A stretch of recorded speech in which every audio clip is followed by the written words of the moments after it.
নমস্কাৰ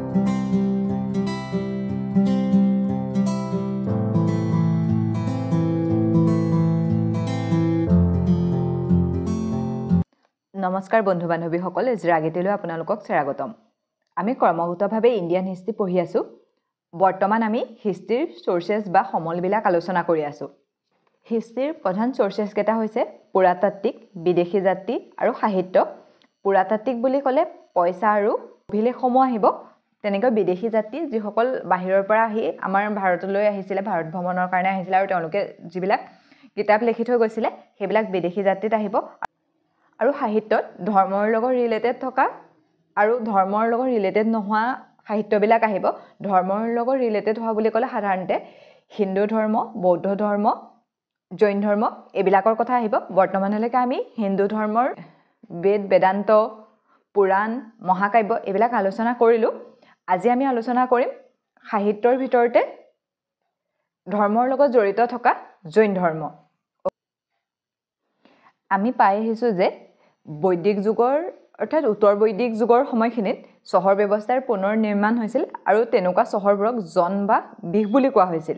সেই জনবোৰ ডাঙৰ হৈ পাছলৈ মহাজনপদৰ সৃষ্টি হৈছিল আৰু সেই মহাজনপদবোৰে পাছত সাম্ৰাজ্য প্ৰতিষ্ঠা হৈছিল। ৰাজনৈতিক অৱস্থাটোৰ দৰে আধ্যাত্মিক দিশতো সেই সময়ত ভাৰতত নতুন নতুন চিন্তা আৰু ভাৱধাৰাৰ সূচনা হৈছিল। এনেকুৱা হোৱাৰ মূল কাৰণ আছিল আৰ্যসকলৰ প্ৰবল বৰ্ণভেদ প্ৰথা। ফলত ক্ষত্ৰিয়সকলতকৈ বামুণসকলৰ মৰ্যাদা বৃদ্ধি পাইছিল। কিন্তু ক্ষত্ৰিয় ৰজাসকলে ৰাজনৈতিক, সামাজিক আদি দিশত শক্তিশালী হৈ উঠিলে আৰু বামুণ আৰু ক্ষত্ৰিয়সকলৰ মাজত সংঘাত সৃষ্টি হয়। ইয়াৰ উপৰিও বৈদিক যুগৰ শেষলৈ আৰ্যসকলৰ মাজত যাগ যজ্ঞ, পূজা পাতল, দান দক্ষিণা, বলিবিধান বৃদ্ধি পোৱাৰ উপৰিও ই অধিক জটিল প্ৰথালৈ পৰিৱৰ্তন হৈছিল। তেতিয়া সাধাৰণ লোকসকলে বাৰুকৈ ইয়াৰ প্ৰতি অসন্তুষ্ট হৈ গৈছিলে। তাৰ পটভূমিতে কিছুমান নতুন মতবাদ আৰু নতুন ধৰ্মীয় চিন্তাৰ গঢ় লৈ উঠিছিলে। বহুত তেনেকুৱা এটা দুটা নহয়, তেনেকুৱা বহুত নতুন চিন্তাধাৰাৰ গঢ় লৈ উঠিছিলে। তাৰ ভিতৰতে জৈন ধৰ্ম আৰু বৌদ্ধ ধৰ্ম অন্যতম। জৈন ধৰ্ম মহাজনপদৰ সময়ত বিকাশ হৈছিল। আমি ইয়াৰ পাছত পঢ়িম যিখিনি মহাজনপদ, ধৰক মগধ, গান্ধাৰ, কম্বোজ, মৎস্য, অৱন্তী সেইবিলাকৰ সময়ত জৈন ধৰ্মৰ বিকাশ হৈছিল। তেওঁলোকে এতিয়া মইতো কৈ আহিছোঁ তেওঁলোক তাৰ কিছু সংখ্যক লোকে হিন্দু ধৰ্মৰ ৰীতি নীতি, আচাৰ ব্যৱহাৰৰ প্ৰতি আশ্বস্ত হৈ গৈছিলেগৈ আৰু সেই সময়ছোৱাতে আমাৰ জৈন ধৰ্মৰ বিকাশ হৈছিলে। জৈন ধৰ্মত তীৰ্থাংকৰ ব্যৱস্থা আছে। এইটো সুধিছিলে এডিআৰইৰ এক্সামত, ফাৰ্ষ্টবাৰ এক্সামত সুধিছিলে জৈন ধৰ্মৰ গুৰু কি বুলি জনা যায়। তীৰ্থাংকৰ ধৰক হিন্দু ধৰ্মত যেনেকৈ অৱতাৰ, ভগৱানৰ কৃষ্ণৰ এনেকৈ অৱতাৰ হ'ল, তেনেকৈ অৱতাৰ হ'ল সেইখিনি। তাৰপিছত ধৰক শিখ ধৰ্মৰ গুৰুসকল, ইছলাম ধৰ্মৰ পেগাম্বৰ, তেনেকৈ জৈন ধৰ্মৰ গুৰুজনক কি বুলি কয়? তীৰ্থাংকৰ বুলি কয়। সেই তীৰ্থাংকৰসকলে বিশ্বাস কৰিছিলে যে, বা তেওঁলোকে জৈন ধৰ্মৰ লোকসকলে বিশ্বাস কৰে যে এই সংসাৰখন, এই পৃথিৱীখন দুখেৰে ভৰা। ইয়াত মানুহ বুলিয়ে নহয়, জীৱই এবাৰ আহে, আকৌ মৃত্যুৰ পাছত পুনৰ অন্য এটা ৰূপত হ'লেও জন্ম ল'ব লাগে আৰু সেই দুখবোৰ ভোগ কৰিব লাগে। সেইকাৰণে সেই জন্ম আৰু মৃত্যুটো জন্ম হ'ল, মৃত্যু হ'ল, আকৌ জন্ম হ'ল, সেইটোৰ পৰা মুক্তি দিয়া লোকসকলকে তীৰ্থাংকৰ বুলি কয়। তেওঁলোকৰ 24জন তীৰ্থাংকৰ আছিলে। 24জন তীৰ্থাংকৰ আছিলে এনেকুৱা নহয় যে এজন তীৰ্থাংকৰ হ'ল তাৰপাছত আকৌ তেওঁৰ মৃত্যু হ'ল বুলিলে অইন এজন হ'ল, তেনেকুৱা নাছিলে। 100-200 বছৰৰ পাছতো অইন এজন হৈছিলে। এইটোতো ইলেকশ্যনত নহয় এনেকৈ আপুনি উঠি দিব, আপোনাৰ মৰাৰ পাছত অন্য এজন হ'ব, তেনেকুৱা নহয় ইয়াৰ ধৰক কোনোবাই সিদ্ধি লাভ কৰিব লাগিব বস্তুটোত, সেই সিদ্ধি লাভ কৰিহে তেওঁ তীৰ্থাংকৰ হ'ব পাৰিব। সেই তেনেকৈ 24জন তীৰ্থাংকৰ আছিলে। তাৰে প্ৰথমজন তীৰ্থাংকৰ হৈছে ঋষভদেৱ, মনত ৰাখিব। তেওঁ প্ৰথম তীৰ্থাংকৰ আছিলে আৰু তেওঁ জৈন ধৰ্মৰ প্ৰতিষ্ঠাপক আছিলে। তেওঁ হিমালয় শিখৰত তপস্যা কৰিছিলে আৰু তাৰ পাছত তেওঁ মোক্ষপ্ৰাপ্তি হৈছিলে। কি হয়, ধৰক তেওঁ জনমৰ কাৰণে শৰীৰটো ত্যাগ কৰি থৈ গৈছিলে। তেওঁ এনেকুৱা নহয় তেওঁ আকৌ জন্ম হ'ব, তেনেকুৱা নহয় আৰু তেওঁ জনমৰ কাৰণে শৰীৰটো ত্যাগ কৰি থৈ গৈছিলে বুলি বিশ্বাস কৰে। সেইটোক মোক্ষপ্ৰাপ্তি বুলি কয়। তাৰ পাছত আহিলে পাৰ্শ্বনাথ। তেওঁ 23 নম্বৰ তীৰ্থাংকৰ আছিলে। বাকী মাজৰখিনি ইমান ইম্পৰ্টেণ্ট নহয়। আৰু তেওঁৰ জন্ম হৈছিলে বাৰাণসীত। তেওঁ সমদক্ষী ঘৰত তপস্যা কৰিছিল, যিটো ঝাৰখণ্ডত আছে। ঝাৰখণ্ডৰ যিটো আমি বৰ্তমান পাৰ্শ্বনাথৰ শিখৰ বুলি কওঁ, সেই পাৰ্শ্বনাথৰ শিখৰটোকে সমদ্বী শিখৰত বুলি কয় তেতিয়া মানে তাত তেওঁ তপস্যা কৰিছিল আৰু সেই তপস্যা কৰাৰ কাৰণে সেই শিখৰটোৰ নাম পাৰ্শ্বনাথৰ শিখৰ বুলি কয় যিটো ঝাৰখণ্ডৰ সকলোতকৈ ওখ শৃংগ হয় তেওঁ জন্ম আৰু মৃত্যুৰ পৰা মানে মুক্তি পাবলৈ চতুৰ্থৰায়ণৰ কথা কৈছিল মানে 4টা তত্ত্ব দিছিলে যিকেইটাৰ পৰা মানুহে যিকেইটা নকৰিলে মানে মানুহে মুক্তি পাব পাৰিব সেইকেইটা হৈছে ধন সংগ্ৰহ নকৰা মানে ধন মানুহৰ হাতত যেতিয়া মানুহৰ হাতলৈ পইচা আহে তেতিয়া মানুহৰ লোভ মোহটো বেছি হয় ন সেইকাৰণে ধন সংগ্ৰহ নকৰা বা ধন ত্যাগ কৰা চুৰ নকৰা মিছা কথা নকৰা আৰু আনক হিংসা নকৰা ওকে মহাবীৰ স্বামী বা বৰ্ধমান মহাবীৰ এওঁ 24 নম্বৰ তীৰ্থাংকৰ আছিলে আৰু এওঁকেই জৈন ধৰ্মৰ বাস্তৱিক সংস্থাপক বুলি কোৱা হয় তো সংস্থাপক নহয় দে বাস্তৱিক সংস্থাপক প্ৰথম সংস্থাপক বুলি ক'লে আমাৰ ঋষভদেৱ আহিব আৰু যদি বাস্তৱিক সংস্থাপক বুলি কয় তেনেহ'লে আহিব মহাবীৰ স্বামী চতুৰ্থৰায়ণৰ কথা আৰু তাৰ লগত তেওঁ মহাবীৰ স্বামীয়ে পঞ্চায়নৰ কথা কৈছিলে তেওঁ সেইকেইটা আছিলে যিকেইটা ধন সংগ্ৰহ নকৰা চুৰ নকৰা মিছা কথা নকোৱা হিংসা নকৰা আৰু তেওঁ এটা তাৰ লগ লগাই দিছিলে সেইটো হৈছে ব্ৰহ্মচাৰ্য অৰ্থাৎ মানুহে যেতিয়া সংসাৰ কৰে বা মানুহৰ সংসাৰত থাকে তেতিয়া কি হয় সেই বস্তুকেইটাৰ প্ৰতি আকৰ্ষিত হয় যেতিয়া এখন সংসাৰ কৰি থাকিবলগীয়া হয় তেতিয়া ধন সংগ্ৰহ কৰিবই লাগিব হয়নে আৰু তাৰ লগতে এখিনিও আহি যায় ধৰক অভাৱত পৰিলে চুৰ কৰিলে মিছা কথা ক'লে অন্যক হিংসা কৰিলে নিজৰ কাৰণে তনাজোৱা কৰিলে সেই গোটেইকেইটা তেতিয়াহে হ'ব যেতিয়া মানুহজনে ব্ৰহ্মচাৰ্য হ'ব ওকে তেওঁ এই পঞ্চায়নৰ কথা কৈছিলে তেওঁ বিহাৰৰ হাজিপুৰৰ বৈশালী জিলাৰ কুণ্ডগামত 540 BCত জন্ম হৈছিলে আৰু তেওঁৰ দেউতাক এজন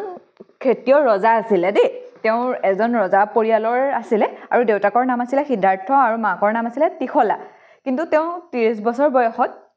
ঘৰৰ পৰা ওলাই গুচি যায় বা ৰাজসিংহাসন ত্যাগ কৰি তেওঁ 12 বছৰ জাম্বিক গামত মনত ৰাখিব দেই সুধিব পাৰে তেওঁ ক'ত তপস্যা কৰিছিলে জাম্বিক গামৰ শালগছৰ তলত ৰিজুপালিকা নদীৰ কাষত 12 বছৰ তেওঁ তপস্যা কৰিলে আৰু তপস্যা কৰি জ্ঞান লাভ কৰিলে তেওঁ 12 বছৰ তপস্যা কৰি যেতিয়া আত্মজ্ঞান লাভ কৰিলে তেতিয়াৰ পৰা তেওঁ সৰ্বজ্ঞ বা জিতেন্দ্ৰ বুলি কোৱা হয় ইয়াৰ উপৰিও তেওঁ ইন্দ্ৰক জয় কৰিছিলে সেইকাৰণে তেওঁ জিনি বুলি কোৱা হয় এটো মনত ৰাখিব তেওঁ ক'ত তপস্যা কৰিছিলে জাম্বিক গামৰ শালগছৰ তলৰ ৰিজুপালিকা নদীৰ কাষত আৰু তেওঁ ঘৰ ত্যাগ কৰিছিলে 30 বছৰ বয়সত আৰু তেওঁ যেতিয়া জ্ঞান লাভ কৰিলে জ্ঞান লাভ কৰাৰ পাছত তেওঁ আহি প্ৰথম উপদেশ দিছিলে ৰাজগিৰত আৰু শেষ উপদেশ দিছিলে পাৰাপুৰীত তাৰ পাছত তেওঁ মৃত্যু বা নিবাৰণ হয় মানে পাৰাপুৰীত তেওঁ উপদেশ দিয়াৰ পাছতে তেওঁ মৃত্যু বা নিবাৰণ হয় তেওঁ পুনৰ জন্ম বা আত্মাৰ কথা বা কৰ্মফলক বিশ্বাস কৰিছিল মানে যে এনেকুৱা কয় যে যি কাম কৰিবা সেইটোৱে ফল পাবা আৰু তেওঁলোকৰ মতেতো তেওঁলোকে কৈছিলে ন যে এই পৃথিৱীখন দুখেৰে ভৰা মানুহ বা আত্মাই এবাৰ মৃত্যু হৈ পেলাই পুনৰ আকৌ আহি পেলাই ইয়াত জন্ম ল'ব লাগে যদি আমি ভালকৈ থাকোঁ ভাল কাম কৰোঁ তাৰ কাৰণে তেওঁ 3টা নীতি মানি চলা কথা কৈছিলে এটা মানি চলিলে পুনৰ আকৌ মানে ইয়ালৈ আহি পেলাই আমি দুখ পাব নালাগে সেইকেইটা হৈছে সৎ কৰ্ম মানে ভাল কাম সৎ জ্ঞান ভাল জ্ঞান লাভ কৰা আৰু সৎ ব্যৱহাৰ আনৰ প্ৰতি মানে ভাল ব্যৱহাৰ কৰা আমি যদি তেনেকৈ কৰোঁ আৰু যেতিয়া আমাৰ মৃত্যু হ'বৰ সময় হ'ব তেতিয়া আমি খাদ্য ত্যাগ কৰি মানে নোখোৱা নোবাকে আমি এতিয়া মৰিব লাগিব তেনেকৈ যদি ধ্যান কৰি মৃত্যু হ'ব পাৰে তেতিয়া মানে আকৌ পুনৰ আত্মাই পুনৰ জন্ম লৈ কষ্ট পাব নালাগে সেইটো তেওঁ মহাবীৰ স্বামীয়ে তেনেকৈ কৈছিলে এনেকৈ যে খোৱা বোৱা নকৰাকৈ মৃত্যু হোৱা প্ৰক্ৰিয়াটোক সংলেখন বা সন্থনা বোলে তেওঁ ঈশ্বৰ মনা নাছিল মানে তেওঁৰ মতে এনেকুৱা নহয় যে ঈশ্বৰ আছে হিন্দু ধৰ্মত যেনেকৈ নিৰাকাৰ নিৰাময় ঈশ্বৰ আছে তেনেকৈ ইয়াত কোনো ঈশ্বৰক মনা নাছিলে বা বলি প্ৰথাক তেওঁ মানি লোৱা নাছিলে আৰু সেইকাৰণেই সেই সময়ত হেতু জৈন ধৰ্ম বেছিকৈ বিকাশ হ'ব পাৰিছিলে কিয়নো মানে যেতিয়া বৈদিক যুগৰ পাছত সেই যাগ যজ্ঞ পূজা পাতল বলি বিধান বহুত হৈ গৈছিলে ন আৰু সেইখিনি সাধাৰণ মানুহখিনিৰ কাৰণে মানে মানি চলাটো বহুত দিগদাৰ হৈ গৈছিলে সেইকাৰণে জৈন ধৰ্ম বহুত সহজে তেতিয়া বিকাশ হ'ব পাৰিছিলে তেওঁ বাণীসমূহ 14টা খণ্ডত সংগ্ৰহিত কৰা হৈছে তেওঁ যিখিনি উপদেশ দিছিলে ৰাজগিৰত উপদেশ দিছিলে তাৰপিছত শেষত পাৰাপুৰীত উপদেশ দিছিলে তেনেকৈতো তেওঁ মাজৰ সময়খিনিত বহুতত উপদেশ দিছিলে সেই যিখিনি তেওঁ মুখেৰে উপদেশ দিছিলে সেই উপদেশখিনি 14টা খণ্ডত সংগ্ৰহিত কৰা হৈছে আৰু সেইবোৰক 14 পূৰ্ব বুলি কোৱা হয় ওকে এটো ইম্পৰ্টেন্ট হয় দেই 14 পূৰ্বা মানে কোনটো ধৰ্মৰ ধৰ্মগ্ৰন্থ সুধিব পাৰে এটো হৈছে জৈন ধৰ্মৰ তেওঁৰ প্ৰধান শিষ্য পুৰুষৰ ভিতৰত জামালি আৰু সেইজন জামালী হৈছে তেওঁৰ জোৱায়েক আৰু মহিলাৰ প্ৰথম শিষ্য হৈছে চম্পা যিজোপা গছৰ তলত জ্ঞান লাভ কৰিছিলে বা সেই গছজোপা যি জেগাত আছে সেই জেগাখিনিক বদেশ বুলি কয় তেওঁ তিনি ৰত্নৰ কথা কৈছে এতিয়াতো কৈ আহিছোঁ সেইকেইটা হৈছে সৎকৰ্ম সৎজ্ঞান সৎব্যৱহাৰ মানে এইকেইটা কৰিলা যেতিয়া আমি সৎ কাম কৰোঁ ভাল জ্ঞান লাভ কৰোঁ ভাল ব্যৱহাৰ কৰোঁ তেতিয়া আমি আকৌ পুনৰ জন্মলৈ দুখ পাব নালাগে 468 BC-ত তেওঁৰ মৃত্যু বা নিবাৰণ হয় তেওঁলোকৰ মৃত্যু হোৱাটো নিবাৰণ বুলি কোৱা হয় আৰু সেইজনে আছিলে সকলোতকৈ শেষৰ তীৰ্থাংকৰ অৰ্থাৎ মহাবীৰ স্বামী বা বৰ্ধমান মহাবীৰ 24 নম্বৰ তীৰ্থাংকৰ আছিলে আৰু তেওঁৰ শেষ আছিলে কিন্তু তাৰ পাছত এনেকুৱা নহয় যে তাৰ পাছত আৰু শেষ হৈ গ'ল কোনো উপদেশ দিয়া নাই তাৰ পাছত তেওঁৰ শিষ্যসকলে উপদেশ দি আছিলে সেইসকলৰ ভিতৰত মানে এওঁৰ মৃত্যুৰ পাছত আৰ্য সুধামাই উপদেশ দিছিলে কিন্তু তেওঁলোক আৰু শিষ্য হিচাপে উপদেশ দিছিলে তেওঁলোক শিষ্য আছিলে আৰু তেওঁলোকে যিখিনি তীৰ্থাংকৰসকলে উপদেশ দি থৈ গৈছিলে সেইখিনিকে তেওঁলোকে পাছত চলাই নিছিলে ইয়াৰ পাছতো বহুতে উপদেশ দিলে সেইবিলাকৰ ভিতৰত স্থলবাহু আৰু ভদ্ৰবাহু অন্যতম মানে এইকেইজন অন্যতম কেলে সেই সময়তে মানে স্থলবাহু আৰু ভদ্ৰবাহুৰ সময়ত জৈন ধৰ্মটো দুটা ভাগত ভাগ হৈ গ'ল এটা হ'ল শ্বেতম্বৰ আৰু এটা হ'ল দিগম্বৰ শ্বেতম্বৰ শাখাটোৰ জন্মদাতা আছিলে স্থলবাহু আৰু দিগম্বৰ শাখাটোৰ জন্মদাতা আছিলে ভদ্ৰবাহু শ্বেতম্বৰ শাখাৰ লোকসকলে বগা কাপোৰ পিন্ধে আৰু যোনখিনি দিগম্বৰ শাখাৰ আছিলে তেওঁলোকে কাপোৰ নিপিন্ধে তেওঁলোকৰ সময়ছোৱাত কি হৈছিলে মানে এনেকৈ ভাগ হোৱাৰ মূল কাৰণ কি আছিলে এওঁলোকৰ সময়ছোৱাত মগধত 12 বছৰ ধৰি আকাল পৰিছিলে আকাল মানে ধৰক খেতি বাতি নোহোৱা হৈ গৈছিলে খৰাং হৈ গৈছিলে সেইকাৰণে এই ভদ্ৰবাহুৱে ৰজা চন্দ্ৰগুপ্ত মৌৰ্য আমি পাম মৌৰ্য বংশৰ প্ৰতিষ্ঠাপক ৰজা চন্দ্ৰগুপ্ত মৌৰ্যক লগত লৈ পেলাই কৰ্ণাটকলৈ গুচি গৈছিলে আৰু কৰ্ণাটকলৈ যোৱাৰ পাছতে চন্দ্ৰগুপ্ত মৌৰ্যৰ মৃত্যু হয় মানে তাত অলপ দিন থাকিলে তাৰ পাছত তেওঁ মৃত্যু হোৱাৰ পাছত ভদ্ৰবাহু আকৌ পুনৰ ইয়ালৈ ঘূৰি আহিছিলে ধৰক বিহাৰলৈ ঘূৰি আহিছিলে বা মগধলৈ ঘূৰি আহিছিলে আৰু ঘূৰি অহাৰ পাছত এই স্থলবাহুৰ লগত সংঘাত হয় তেওঁলোকৰ দুইজনৰ মাজত মানে তেওঁ তাতে আছিলে এওঁ গুচি গৈছিলে আৰু আহি পেলাই সংঘাত হয় কাৰণ মানে জৈন ধৰ্মৰ কিছুমান নীতি নিয়ম বহুত বেছি কঠোৰ আছিলে যিবিলাক সাধাৰণ মানুহে মানি চলিবলৈ অসুবিধা হৈছিলে সেয়ে কি হ'ল এই শ্বেতম্বৰসকলে অকমান মানে যিখিনি পুৰা টান নীতি নিয়ম আছিলে সেইবোৰ মানি চলাটো অলপ বাদ দিলে মানে আৰু তেওঁলোকে অলপ বগা কাপোৰ চাপোৰ পিন্ধি থাকিবলৈ ল'লে আৰু যিখিনি দিগম্বৰ হ'ল সেইখিনিয়ে মানে কাপোৰ কানি নিপিন্ধে আৰু যি তীৰ্থাংকৰসকলে যেনেকৈ উপদেশ দিছিলে তেনেকৈ মানিছিলে তেওঁলোকৰখিনি অলপ কঠোৰ মানে এই ভদ্ৰবাহুৱে জৈন তীৰ্থাংকৰৰ জীৱনী 12 অং ৰচনা কৰিছিলে সুধিব পাৰে প্ৰথম কি পাইছিলোঁ চুদ্ধপূৰ্বা আৰু এতিয়া পাইছোঁ কি হৈছে 12 অং 12 অংখন ৰচনা কৰিছিলে ভদ্ৰবাহুৱে য'ত জৈন তীৰ্থাংকৰসকলৰ জীৱনী লেখা আছে ইয়াৰ উপৰি জৈন ধৰ্মৰ কেইখনমান কিতাপৰ নাম কৈ দিছোঁ সেইকেইখন হৈছে আগম অং উপং কল্পসূত ভাগৱতী সূত আৰু অজান সূত এইখন জৈন ধৰ্মৰ কিতাপ মনত ৰাখিব আগম অং উপং কল্পসূত ভাগৱতী সূত অজান সূত আৰু 12 অং চুদ্ধপূৰ্বা এইকেইখন মানে কাৰ কিতাপ আপোনালোকে লগতে মনত ৰাখি থ'ব কোনটো ধৰ্মৰ কিতাপ সেইটো মনত ৰাখি থ'ব এতিয়া আহোঁ জৈন ধৰ্মৰ সন্মিলন হৈছিলে সেই সময়ত সেই সন্মিলন বা মিটিং হৈছিলে সেইবিলাকৰ বিষয়ে অলপ জানি লওঁ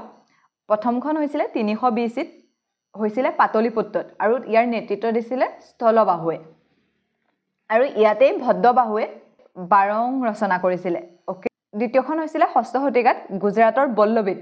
আৰু ইয়াৰ নেতৃত্ব দিছিলে দেৱাধিচৱনে ইয়াত 12 উপম নামৰ কিতাপখনৰ ৰচনা হৈছিলে যিখনো জৈন ধৰ্মৰ এখন অন্যতম কিতাপ 12 উপম ইয়াত 12 উপমৰ ৰচনা হৈছিলে প্ৰথমখন হৈছিলে পাটলিপুত্ৰত 300 BC-ত আৰু ইয়াৰ নেতৃত্ব দিছিলে স্থলবাহুৱে আৰু ভদ্ৰবাহুৱে তাত 12 অং লিখিছিলে দ্বিতীয়খন হৈছিলে গুজৰাটৰ বল্লবীত ইয়াৰ নেতৃত্ব দিছিলে দেৱাধিচৱনে আৰু ইয়াত 12 উপম ৰচনা হৈছিলে সেই সময়ৰ মানে কিছুমান ৰজাই জৈন ধৰ্ম মানিছিলে সেইসকলৰ ভিতৰত অজান শত্ৰু উদয়ন চন্দ্ৰগুপ্ত মৌৰ্য খাৰবেল অন্যতম ইয়াৰ উপৰিও ৰাজপুতসকল আৰু চান্দিলসকলেও জৈন ধৰ্ম মানিছিলে এতিয়া জৈন ধৰ্মৰ কেইটামান মন্দিৰ ক'ত আছে সেইটা জানি থওঁ ফাৰ্ষ্ট আহিলে হাতী মন্দিৰ গুজৰাটত আছে জল মন্দিৰ পাৰাপুৰী বিহাৰত আছে মথুৰাৰ জৈন মন্দিৰ এইটো আছে উত্তৰ প্ৰদেশত আৰু এইটো স্থাপন হৈছিলে মৌৰ্য বংশৰ সময়ত গোমতেশ্বৰ জৈন মন্দিৰ বা বাহুবলী জৈন মন্দিৰ এইটো কৰ্ণাটকত আছে আৰু এইটো সামুদ্ৰ শাসকসকলৰ দিনত হৈছিলে গোমতেশ্বৰ জৈন মন্দিৰ বা বাহুবলী মন্দিৰ খজুৰাও মন্দিৰ এইটো মধ্যপ্ৰদেশত আছে দিলবালা জৈন মন্দিৰ এইটো বস্তুপাল আৰু তেজপালে বনাইছিল ওকে আজি অধ্যয়ন কৰাৰ ভিতৰত ইম্পৰ্টেন্ট কিটা এবাৰ চাই লওঁ জৈন ধৰ্মৰ প্ৰথম বিকাশ কেতিয়া হৈছিল মহাজনপদৰ সময়ত জৈন ধৰ্মৰ ধৰ্মগুৰুক কি বুলি কয় তীৰ্থংকৰ বুলি কয় আৰু তেওঁলোকে কি কৈছিলে যে পৃথিৱীখন দুখেৰে ভৰা আৰু আমি কিছুমান ভাল কাম সৎ ব্যৱহাৰ সৎ জ্ঞানৰ দ্বাৰা আমি ইয়াৰ পৰা মুক্তি লাভ কৰিব পাৰোঁ ধৰ্মৰ প্ৰতিষ্ঠাপক আছিলে ঋষভদেৱ 24 নম্বৰ তীৰ্থংকৰ আছিলে মহাবীৰ স্বামী বা বুদ্ধমান মহাবীৰ এওঁক বাস্তৱিক প্ৰতিষ্ঠাপক বুলি কোৱা হয় পঞ্চায়নৰ কথা কৈছিলে সেইকেইটা হৈছে অনসংগ নকৰা চুৰ নকৰা মিছা কথা নকোৱা হিংসা নকৰা আৰু ব্ৰহ্মচাৰ্য তেওঁ 12 বছৰ তপস্যা কৰিছিলে জাম্বিক গ্ৰামত শালগছৰ তলৰ ৰিজুপালিকা নদীৰ কাষত তেওঁৰ বাণীসমূহ 14টা খণ্ডত সংগ্ৰহিত কৰা হৈছে যিটোক শুদ্ধ পূৰ্বা বুলি কোৱা হয় বলবাহু আৰু ভদ্ৰবাহুৰ দিনত জৈন ধৰ্মৰ দুটা ভাগত ভাগ হৈছিলে এটা ভাগক কয় শ্বেতম্বৰ আৰু আনটো ভাগক কয় দিগম্বৰ শ্বেতম্বৰৰ জন্মদাতা আছিলে স্থলবাহু আৰু দিগম্বৰৰ জন্মদাতা আছিলে ভদ্ৰবাহু ভদ্ৰবাহুৱে তীৰ্থংকৰৰ জীৱনী 12 ৰচনা কৰিছিলে ইয়াৰ উপৰিও জৈন ধৰ্মৰ অন্য কেইখনমান কিতাপ হৈছে আগম অং উপং কল্পসূত ভাগৱতীসূত আৰু অৰ্জানসূত ওকে জৈন ধৰ্ম মানি চলা 4জন ৰজা হৈছে অজানশত্ৰু উদয়ন চন্দ্ৰগুপ্ত মৌৰ্য আৰু খাৰভেল ঠিক আছে আজিলৈ ইমানতে এৰিছো অন্য এটা ভিডিঅ'ত লগ পোৱাৰ প্ৰতিশ্ৰুতিৰে